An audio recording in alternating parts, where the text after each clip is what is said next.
I don't mind doing it. Alrighty, it's time to join on back in.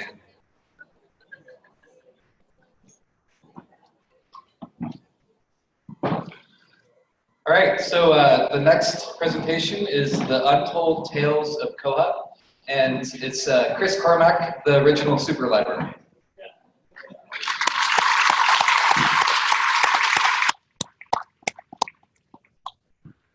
Kia ora tātou. Ngā mihi kia koutou ku huru mai nei ki te whakarongo ki ngā kōrero te whānau ki ngā take ara e Koha. It's Māori Language Week in New Zealand, so I could just do the whole talk in that. I'd probably really find it enjoying. I'm not sure how many of you would follow along. Probably not. So I'll speak in English.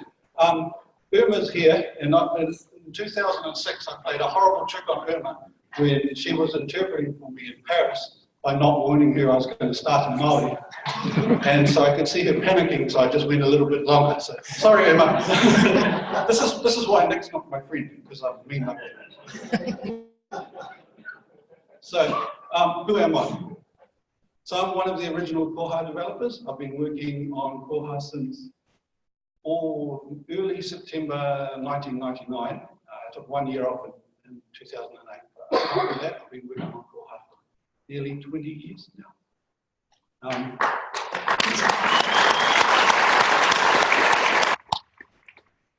I work for Catalyst IT, which are a nearly 300-person company that only do open source software.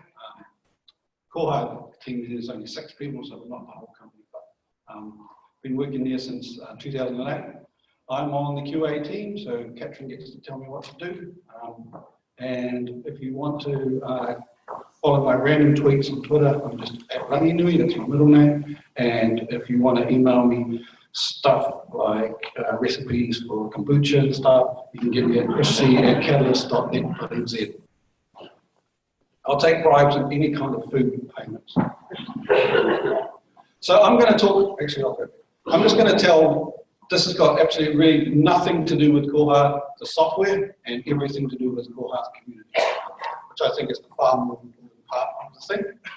So we'll start off, I'm just going to tell some stories.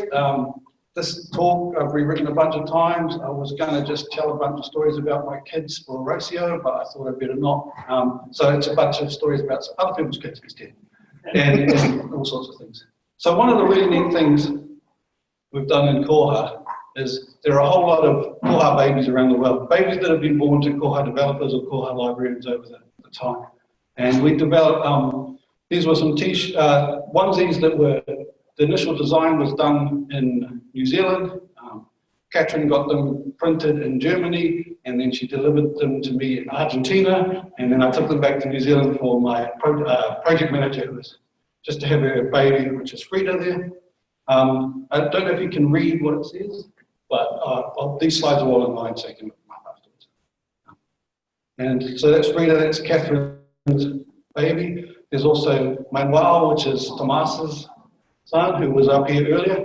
I could have just done all of them onesie pictures, but I thought I'd better tell some other stories as well. So this is one of the really nice things that I don't think Cersei Dynex sends you onesies when you have it's another difference. This is another excuse for me to show photos of places I've been. If you've seen my talks before, they're either a thinly disguised thinly disguised reason for me to show a whole lot of animated GIFs, or a thinly disguised reason for me to show a whole lot of photos of the places I've been. This is the latter. So this is one of the Indian king's palaces from back before they were colonized. And this is one of the places I've got to visit through these things called, they have Koha conclaves in India now, which are probably 2 or 3 times the size of this, of librarians from around India to now.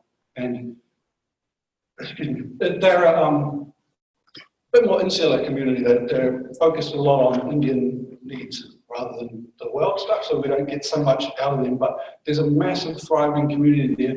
And the thing that I found at these conclaves is that a whole lot of people are now able to do a much better job than they could before for a fraction of the price that they could. And it's actually the biggest users of Koha in India are academic institutions who are now able to offer a much better service to their students and stuff.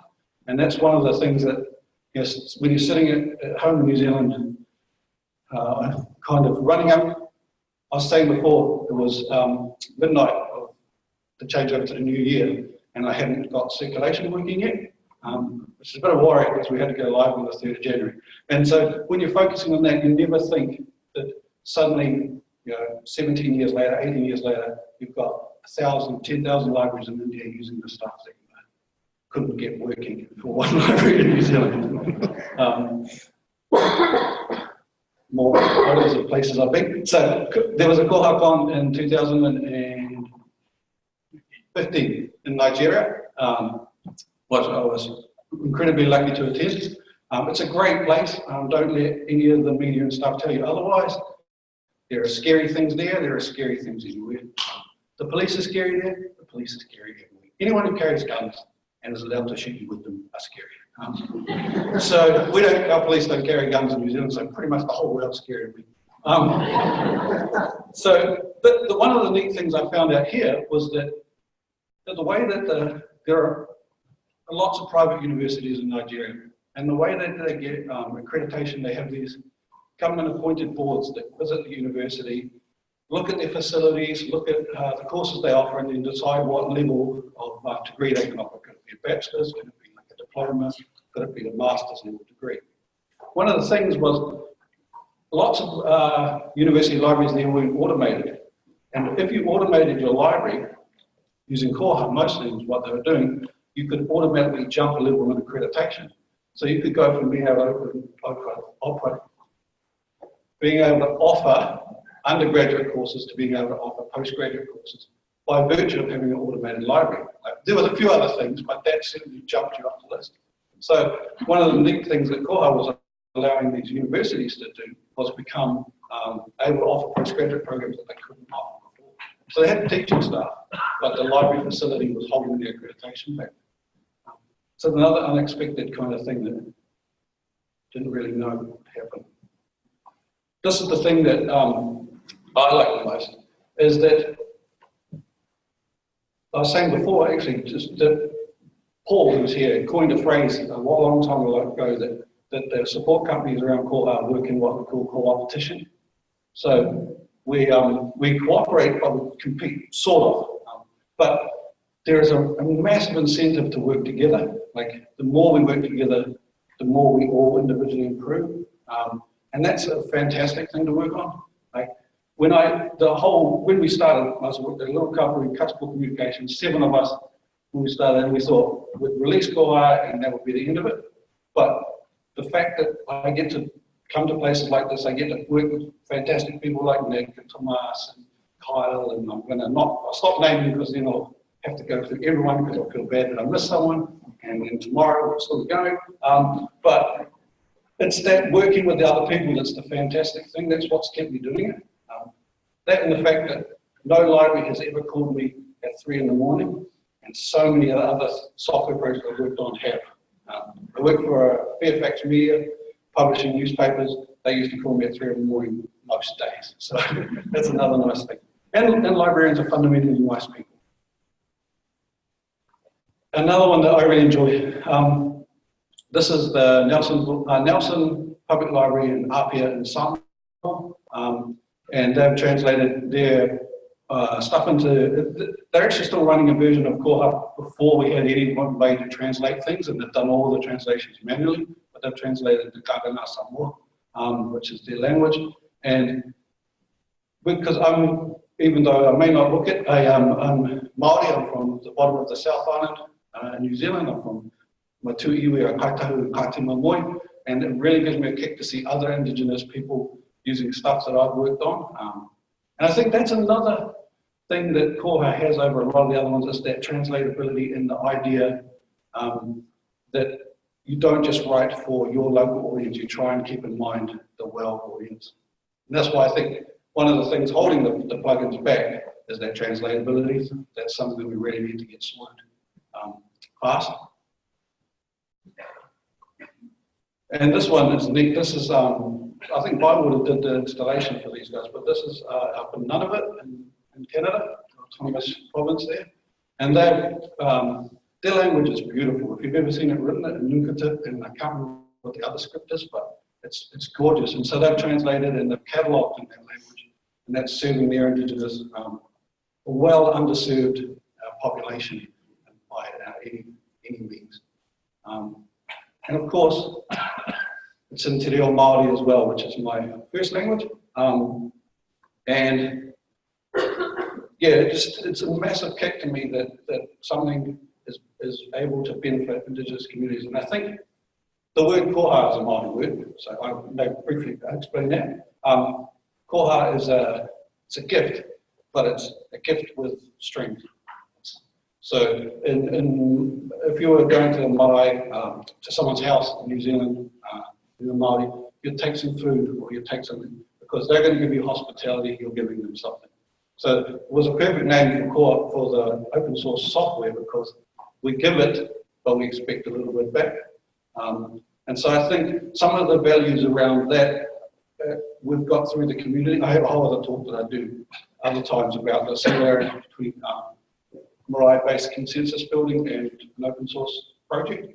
I think some of those values flow through really well. This story, Bob and Irma are in here, they'll know about this one. Back in, I think it was 2011, 2010, Bob? Yeah, 2011. There were horrible flooding in Queensland and Australia, like really, really bad. And a few libraries, but one in particular was at the level that the entire basement, and I think maybe even the first floor, to the ceiling was full of water, so they lost their entire collection. And Bob and Irma at Calyx, and this, so it's Calyx Solutions, or just Calyx. Yeah, one of them. Worked really hard to provide them with reports to get an inventory stock take of all of their stuff for the insurance company, free of charge. Just worked as fast as they could to get that stuff to them. And that's another kind of thing that you find in the community, is that when something happens that's horrible, people step up and try and fix it. Like this.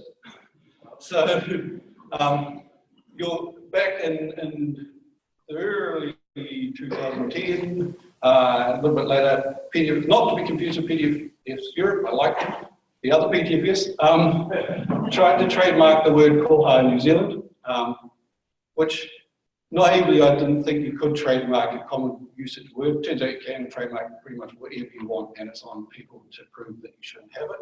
So the scary thing was they lodged this mark, and it's like Monday, November the 21st, Portofino Library Trust, who were the trust that commissioned Koha and were basically stewarding the intellectual property stuff, put a post up asking, can anyone help? We're going to need to get some money, to get some lawyers and stuff.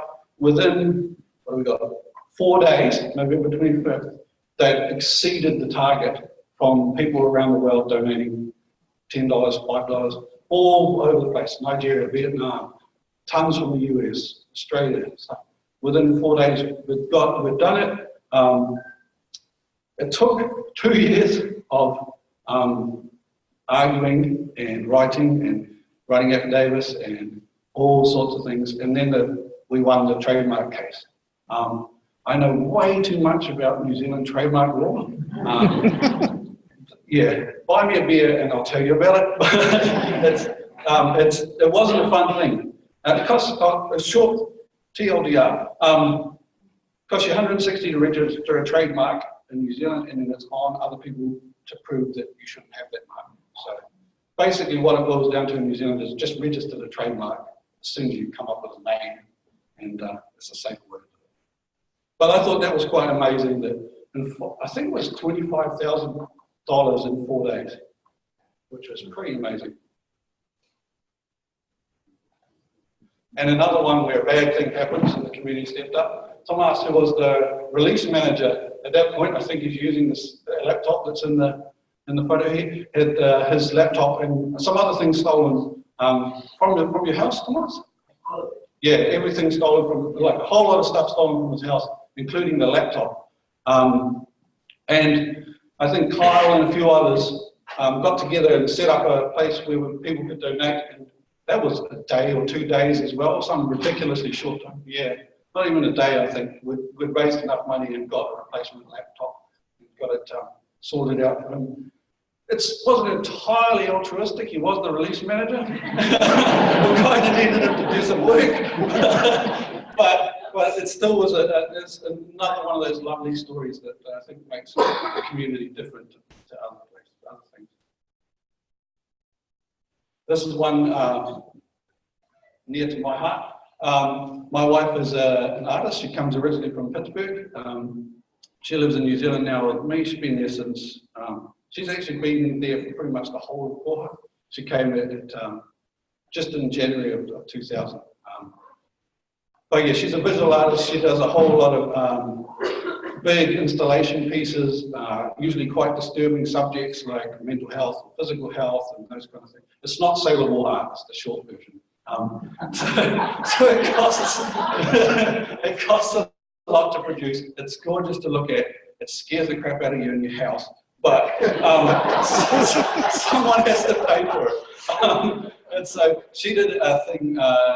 There's a Creative New Zealand have this thing called Boosted, where they match funds. If you can fundraise, the government will match the funds that you fundraise for an artistic endeavour. She did a Boosted campaign, and the majority of the money that came to the Boosted campaign were from Koha people around the world, some of whom have never met Laurel.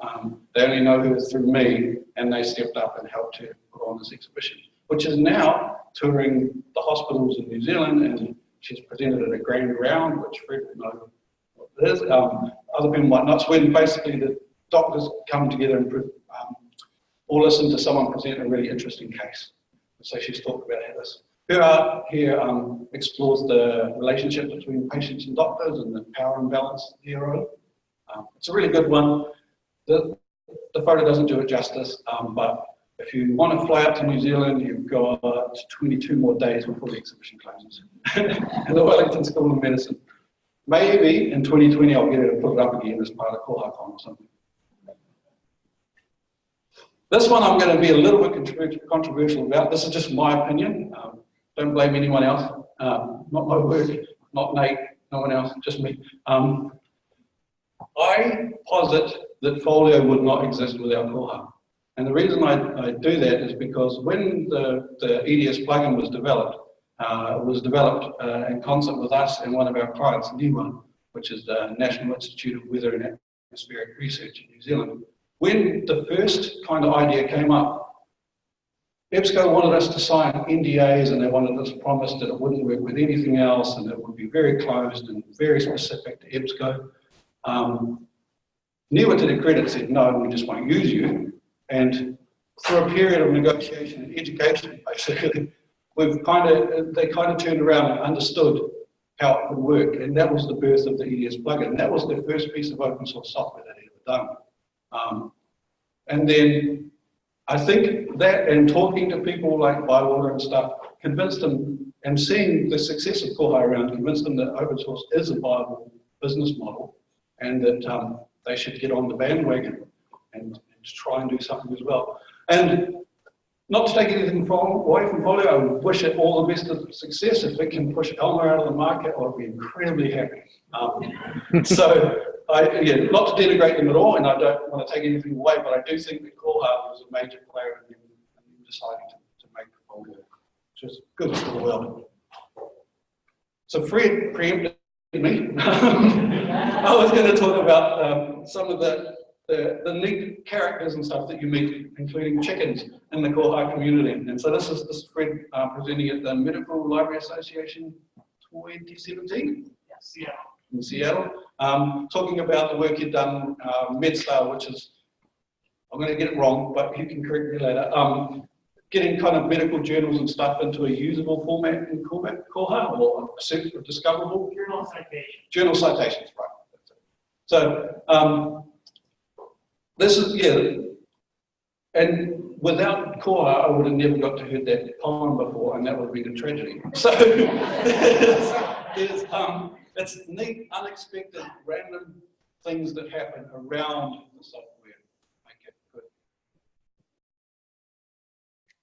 this is going back to my dig at CC Dinings. This is Christopher Davis sent me these photos. This is the bug board that they've got of the things that just after they've gone live with Koha, if I remember correctly, and the list of the things they want to fix and change. And on the right-hand side over here is them formatting their CSC Dynamics hard drive to be used for something else. And so that's kind of, I thought that's a neat, the idea that people can write stuff up on the board and actually see things change is an amazing thing as well. I don't know how I'm going for time. There's a speaker's view that I normally use, and it has time and it has my speaker's notes. That's not here, so I'm just making stuff up. Oh yeah, what's the cave about? Okay, so you see my cave. In Toyohomai, which is a polytechnic, I guess it's the equivalent to a community college. They offer undergraduate degree, bachelor's in a few subjects, but they also do teach around things like hairdressing and mechanical engineering and electrical engineering, or the trades. They were so excited about Koha that they made Koha cupcakes for their launch. They made capes for everyone who worked on the project. So there's like, this was the head librarian there. She isn't crafty at all by her own admission. She spent ages making these out of felt and then gluing them all together. So for the launch, we were all looking ridiculous in our capes. It's all over the internet, so I figured it can't get worse, so I may as well wear it on stage. But that's the other kind of neat thing. People get really excited when they realize that they can make things do what they want. So we had a little issue that morning and we fixed it within 5 minutes, and that's actually a bad but really good thing at the same time. So they saw like, oh, we can print on this on the print printer. We fixed it, and they were like, wow, that's amazing. That would have taken us months. But it's worse actually in New Zealand. It would have never happened. So if you think about, you think of the big proprietary ones, none of them even have any staff in New Zealand. A couple have some in Australia. And so we're a tiny, there's 4.5 million of us, the whole country. We're a tiny, tiny market. No one cares. Like you report a boat from New Zealand, it won't get fixed. So they were just loving the fact that they could change things and fix things like that. And that's kind of what I wanted to finish with. And I don't know how I'm doing on time, but I'll pretend that I've done perfectly. And this is kind of going back to kind of what Nick touched and stuff on, is that the code's there just to support the people who use Koha and the people who use libraries and the people who work around it. It's not the important thing. So like Nick said, it's more important to be nice than to be correct. I always, when I interview, I say I'd rather hire nice than smart. Nice than educated, I guess. You can teach smart, you can't teach nice, generally. So that's kind of my rule for it. Yeah, there's a lovely, there's Te Puna Mātautahi, which is the Association of Māori Scientists in New Zealand. They have a saying that says, everyone here is smart, distinguish yourself by being kind. And I think that's a good rule. There we go, finished.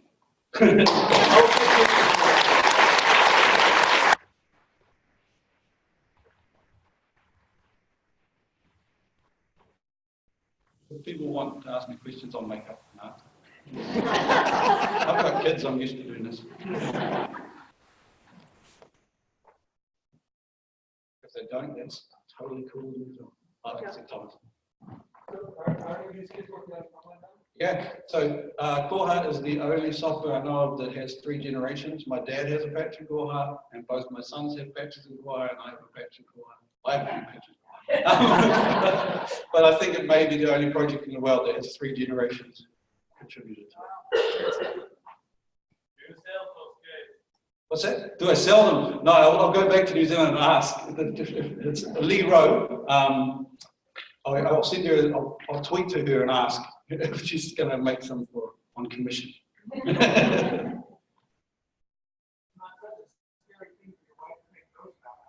No, that's true. It's better than the tendons on the wall and stuff. You don't even want to know. Is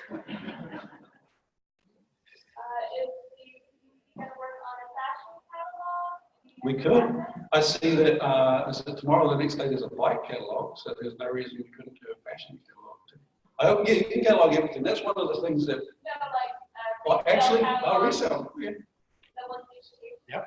We did, Brenda did do hoodies for Koha Common Greece. They went pretty fast, eh? We could do a run of those, do some capes, different colours. We could get like little insignias to show you that your permission level.